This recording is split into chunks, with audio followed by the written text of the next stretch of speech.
Merci de rester fidèle au programme d'ITV. C'est parti pour cette édition du soir. Les titres.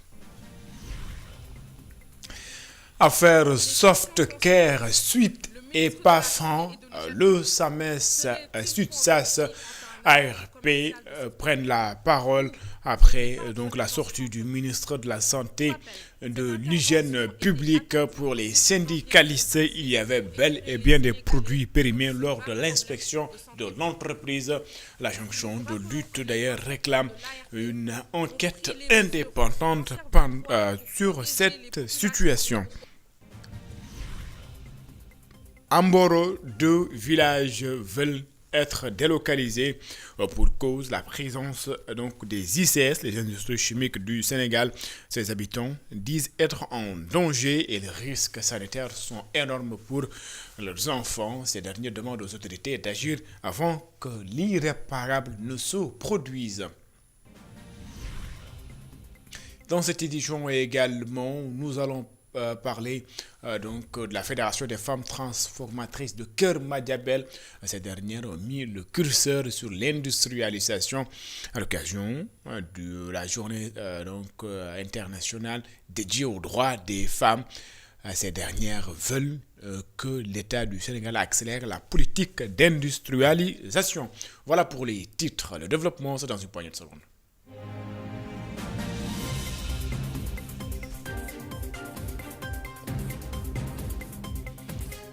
Bonsoir et bienvenue.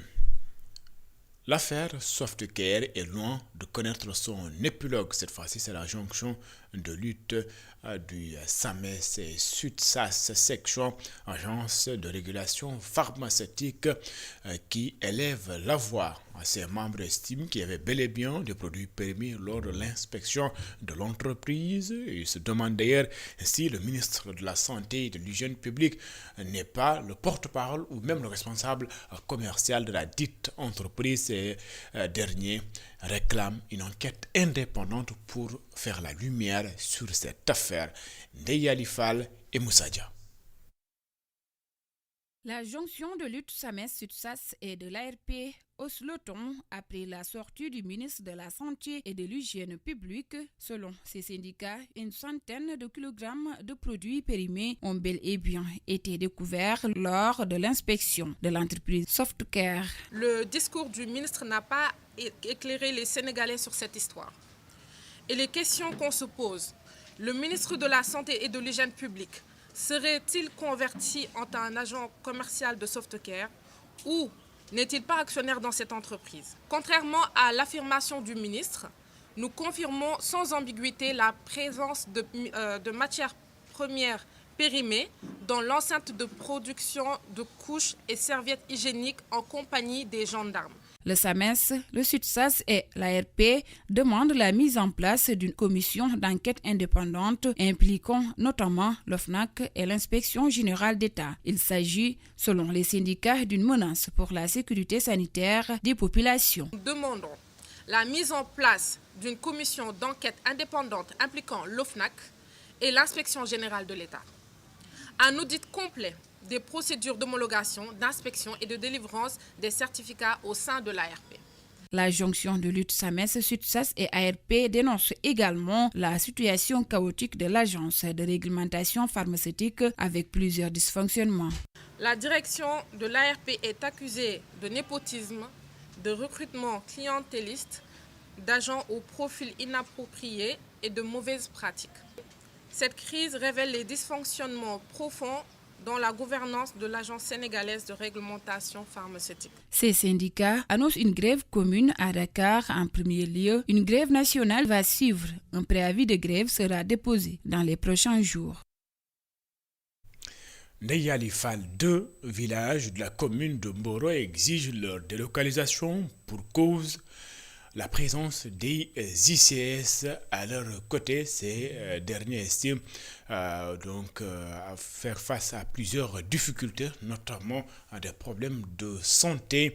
Et pour ne pas prendre de risques, ils veulent que les villages soient délocalisés. Ils interpellent les autorités par rapport à cette situation. Je vous propose de suivre ce compte rendu signé Isidore Alexandre Sen et Samafal. Gat et Ngomène, deux villages presque au cœur de l'exploitation minière, ils côtoient le danger, d'où ce cri de cœur, une délocalisation s'impose.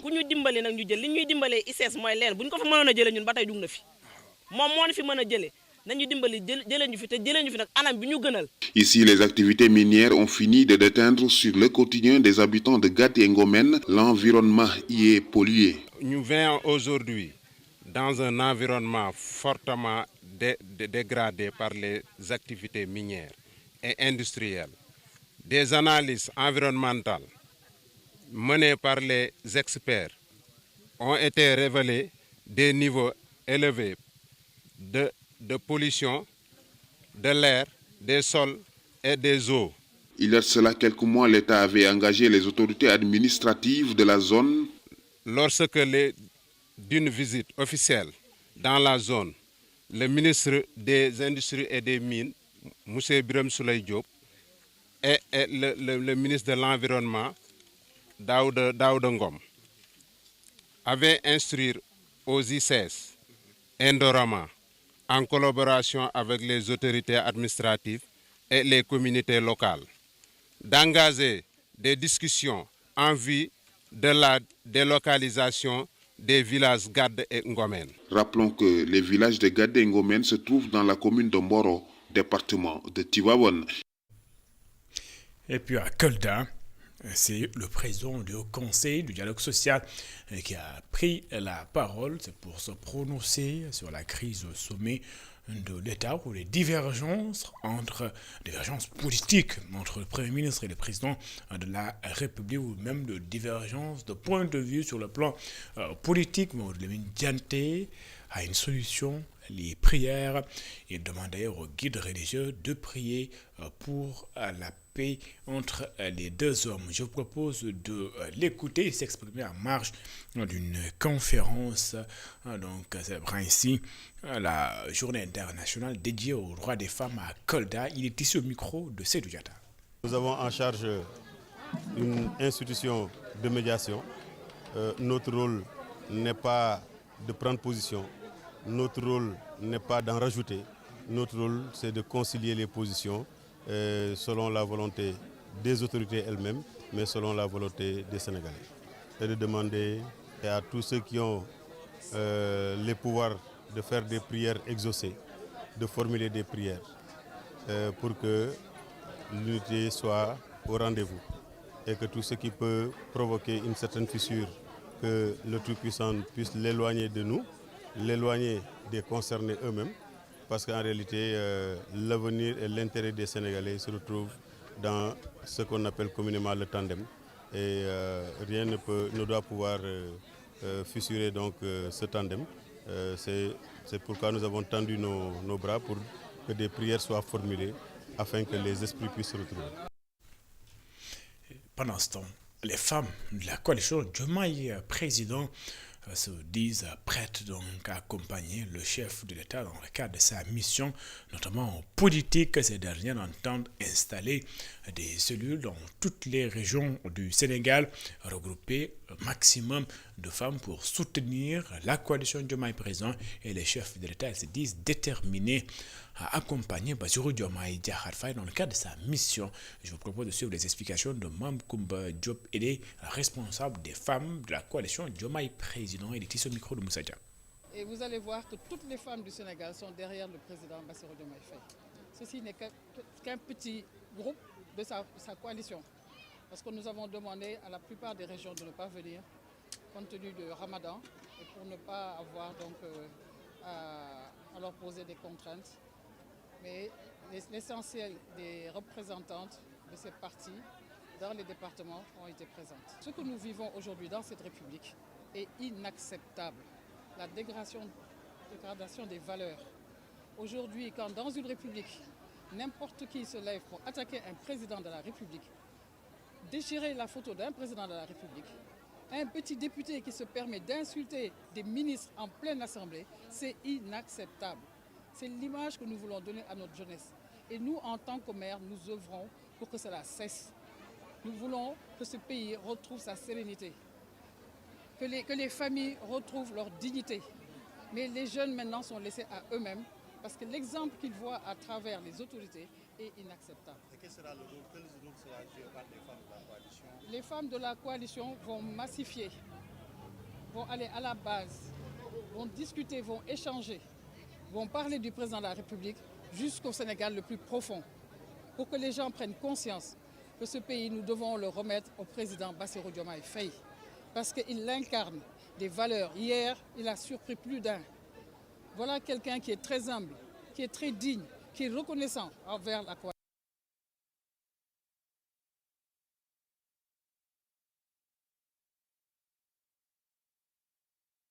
Chose pour parler de la dépollution de la baie de Anne, le ministre de l'assainissement et de l'hydraulique a d'ailleurs effectué une visite de chantier chez Tidiane Dièye, qui s'est dit satisfait de l'état d'avancement de ce chantier. Il a promis sa livraison très prochainement. Je vous propose de suivre ces explications et ici au micro de Cheikh Maguette Mbaye. Nous parlons de taux de réalisation pour certaines parties autour de 95, 96, 97, voire même 98% pour une bonne part. Et globalement sur l'ensemble du chantier, si on prend en compte aussi les lots qui ont un niveau d'avancement relativement bas, tout ça donne un chantier autour de 60 en général. C'est une satisfaction. Cet ouvrage, on ne le dira jamais assez, est d'une importance majeure pour le gouvernement du Sénégal. Vous savez déjà toutes les caractéristiques, toutes les informations y relatives sur la façon dont elle va, une fois terminée, restructurer le paysage de cette zone, cette baie de Anne qui a connu des agressions pendant de longs moments et qui ont un peu balafré cette belle baie. Et cet ouvrage, ce projet, va redonner à la baie de Anne, mais également au quartier environnant, parce que le chantier touche plusieurs communes en même temps. Et pour une fois aussi, nous allons impacter très positivement tout ce qui est rejet industriel, puisque c'est une composante importante dans ce projet, et aussi permettre de traiter l'eau à un traitement secondaire.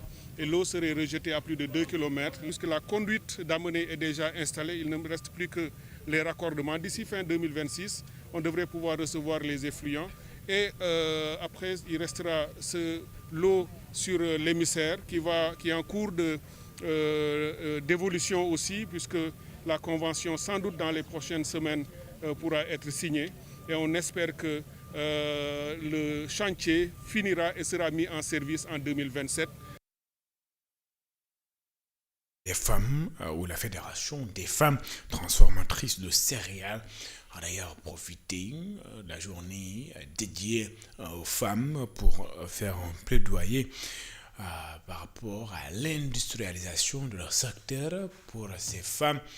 Si l'État les accompagne dans le cadre de ce projet, elles peuvent également assurer ou participer à la promotion du consommé local. Selon elles, tout peut être fabriqué au pays, mais également consommé ici par les citoyens. Sékou Diallo Estomaï. Dans la commune de Keur Madiabel, le savoir-faire des femmes n'est plus à démontrer. De la pâte d'arachide au niébé en poudre, en passant par la farine de mil enrichie pour les nourrissons, ces transformatrices sont au cœur de la sécurité alimentaire. Pourtant, elles font face à un défi de taille, le manque de moyens techniques et financiers. Nous transformons nos produits locaux avec passion. Le mil est transformé en farine, le niébé en poudre. Mais pour passer à l'échelle supérieure, l'appui des partenaires est indispensable. Face à ces sollicitations, le maire de Keur Madiabel s'est voulu rassurant. L'édile a promis un accompagnement concret pour l'obtention des financements. Moi, je me rappelle avoir cautionné un montant pratiquement de 1 million au niveau d'une structure de la place en 2022. Le premier financement, c'était 50 millions. Et quand je demandais aujourd'hui, ils sont à 250 millions. Nous, pour accompagner fondamentalement cette impulsion de l'entrepreneuriat féminin, nous avons inscrit au niveau de notre budget cette année un fonds d'amorçage, un fonds de garantie d'un montant de 8 millions. Au-delà de l'argent, c'est tout un écosystème qui se met en place. Nous avons mis en place une zone économique de développement. Et le cœur de cette zone économique de développement, c'est la transformation des produits. C'est l'arachide, ce sont les céréales, les fruits et légumes. Et effectivement, même les artisans, les menuisiers, etc. vont se retrouver sur cette zone. Il y aura des restaurants, il y aura du commerce. C'est vraiment quelque chose de très prometteur qui a déjà démarré. Une journée de 8 mars qui marque donc le point de départ d'une nouvelle ère pour l'autonomisation économique des femmes de la zone de Keur Madiabel. Sékou Diallo, les femmes de la PHS sont célébrées le 8 mars avec les détenus de la maison d'arrêt et des corrections pour femmes de Rufisque. En important, lot de matériel a été offert aux femmes dans le cadre d'une formation pour assurer d'ailleurs leur insertion. Voici les explications d'Emilia ou d'Emile Da Silva et les membres de l'amicale des femmes de la BHS et est interrogé par Babacar Seck. Ce don, en fait, est une manière de leur apporter, de leur montrer notre soutien, notre solidarité et leur rappeler qu'elles ne sont pas oubliées et qu'elles font partie intégrante de cette société. La société pense encore à elles. Donc aujourd'hui, nous célébrons la femme dans toute sa dignité. Être même dans un lieu de détention, une femme reste une mère, une sœur et une citoyenne. Donc à travers ce geste, nous voulons leur rappeler qu'elles ont un soutien et qu'elles font encore partie de cette société. Nous avons également acheté des produits en fait, qui leur permettraient de pouvoir se réinsérer dans la société. Donc l'équipe derrière a contacté la directrice de la maison pénitentiaire qui nous a fait savoir en fait, qu'ils avaient besoin de beaucoup de produits pour pouvoir en fait, mener des activités de réinsertion, à savoir la broderie, les accessoires en fait, pour les salons de coiffure et autres. Donc on a aimé également contribuer à cela pour leur permettre en fait, aujourd'hui, quand elles vont sortir, de pouvoir se réinsérer plus facilement dans la société.